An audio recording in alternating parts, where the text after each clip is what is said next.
menyampaikan sambutan. Mengenakan jaket.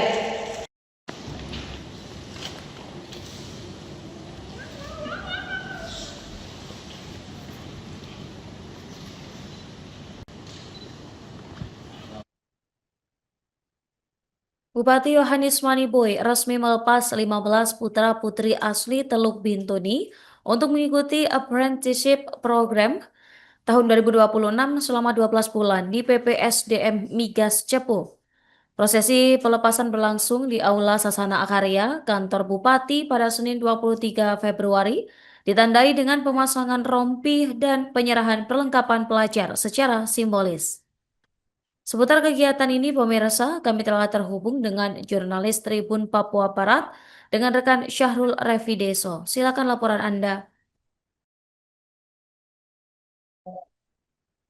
Baik, rekan Nurma, Bupati Yohanes Maniboy resmi melepas 15 putra-putri asli Kabupaten Teluk Bintuni untuk mengikuti apprenticeship program tahun 2026 selama 12 bulan di PPSDM Migas Cepu. Prosesi pelepasan berlangsung di Aula Sasana Karya, kantor Bupati pada hari Senin tanggal 23 Februari 2026. Ditandai dengan pemasangan rompi dan penyerahan perlengkapan belajar secara simbolis. Tribuners, dalam sambutan Bupati Kabupaten Teluk Bintuni, Yohanes Maniboy, ia menegaskan bahwa Teluk Bintuni sebagai daerah penghasil gas nasional harus mampu menyiapkan generasi muda agar tidak hanya menjadi penonton, tetapi siap mengisi posisi strategis di sektor migas. Bupati juga menekankan pentingnya pembekalan ilmu, keterampilan, dan karakter yang kuat. Sebanyak 15 peserta yang terdiri dari 10 laki-laki dan 5 perempuan berasal dari distrik Sumuri, distrik Babo, dan distrik Aroba yang telah melalui proses seleksi ketat melalui dari tes potensi akademik hingga wawancara. Tribuners, Bupati juga mengapresiasi dukungan Genting Oil Kaswari PTLD dan SKK Migas dalam menyukseskan program ini. Program memegang tersebut dirancang untuk memberikan pengalaman nyata, kompetensi teknis, serta membentuk karakter budaya kerja, keselamatan, dan profesionalisme sebagai investasi jangka panjang bagi kemajuan Teluk Bintuni. Tribuners, sementara itu perwakilan manajemen Genting Oil Kaswari PTLD Hendi Sahet Tapi, ia menyampaikan bahwa program bahkan dirancang untuk membekali masyarakat lokal dengan pengalaman kerja nyata dan kompetensi teknis agar siap bersaing di industri migas. Selain keterampilan teknis, program ini juga menekankan pembentukan karakter, budaya kerja, keselamatan, dan profesionalisme. Menurutnya, keberhasilan operasional perusahaan tidak terlepas dari dukungan masyarakat di sekitar Kabupaten Teluk Bintuni, sehingga investasi pada pengembangan sumber daya manusia menjadi langkah strategis untuk menjamin keberlanjutan industri migas di masa depan.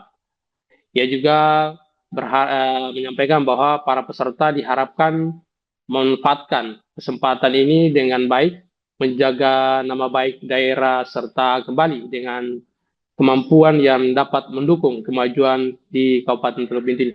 Demikian rekan Nurma yang dapat saya laporkan dari Kabupaten Teluk Bintuni. Waktu saya kembalikan ke studio. Baik, terima kasih. Hasil seleksi ketat dari 73 putra putri asli dari kampung-kampung yang berada di distrik Sumuri, distrik Babo, dan Aroba. Maka hari ini kita resmi akan melepas untuk menempuh pendidikan dan pelatihan selama 1 tahun di PPSDM Migas yang berlokasi di Kecamatan Cepu, Kabupaten Blora, Jawa Tengah.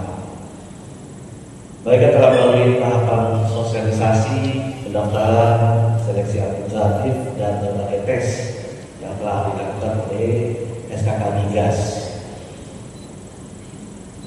Inilah yang dinyatakan memenuhi kualifikasi sesuai kebutuhan operasional perusahaan. Saudara-saudara sekalian, Bapak Ibu, perlu kita pahami bersama bahwa pengembangan lapangan asap hijau dan merah membutuhkan tenaga kerja yang kompeten dan siap dipakai pada tahun 2027. Karena itu, pengiriman 15 peserta ini merupakan langkah yang strategis dalam menjawab kebutuhan real industri sekaligus memperkuat posisi masyarakat lokal sebagai bagian dari rantai nilai industri migas di daerah kita sendiri. Pada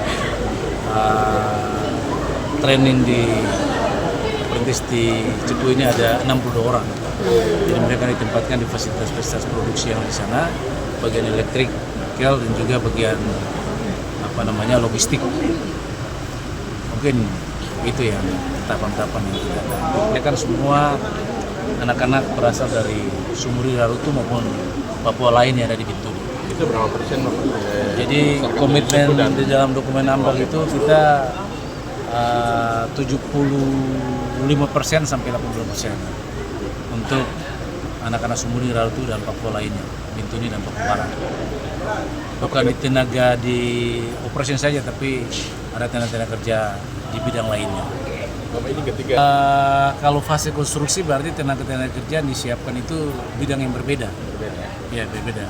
Jadi ada misalnya di housekeeping, di catering, lalu di welder dan pekerjaan-pekerjaan konstruksi. Nah, itu beda dengan pada saat produksi.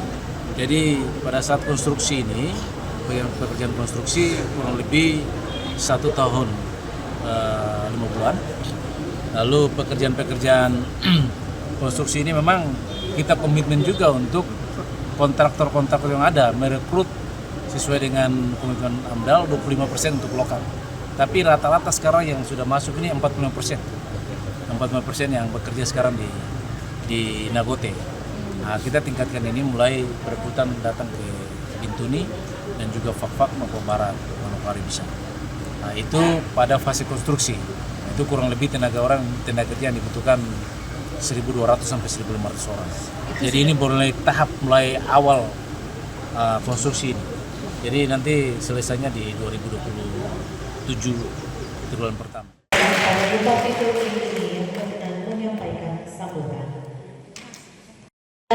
Mengenakan jaket